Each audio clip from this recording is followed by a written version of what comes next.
یو څو آیاتونه درته ښیم چې نبی علیه الصلاۃ والسلام په هغې قسم خوري چې زما د قسم وي په هغه ذات باندې د چا په قبضه او قدرت کې چې زما ساه ده.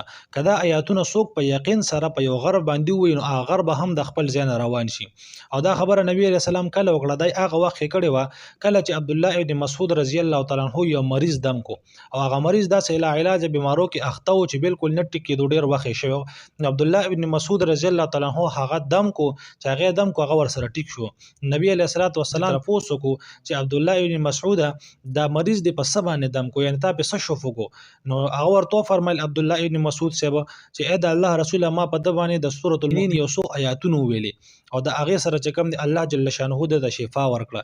نو بیا نبی علیه الصلاۃ والسلام قسم وخوړو چې زما د قسم وي په هغه ذات باندې د چا په قبضه او قدرت کې چې زما ساه ده، که دا آیاتونه مبارکه دا څوک په یو غر باندې ووایي په یقین سره نو هغه غر به هم د خپل ځای نه روان شي. دا خو لا مریض دی او لا علاج بیمارونه الله جل شانه شفا ورکړه. ځکه د غر نه څوک دا تصور هم نشي کولی چې غر به د خپل ځای نه لا روانېږي. آیاتونه تاسو په خپلو مریضانو باندې وایئ. کوم دي دا د 18مې سپارې د سورة المؤمنون، د 18مه سپاره دا د سورة المؤمنون نه شروع شوې ده او د سورة المؤمنون اخري 4 آیاتونه دي. افحسبتم انما خلقناکم عبثا وانکم الینا لا ترجعون فتعالى الله الملك الحق لا اله الا هو رب العرش الكريم ومن يدعو مع الله. دغه چې کوم دي اخره پورې دغه بل سورت پورې چې کوم دي دا 4 آیاتونه پوره کیږي.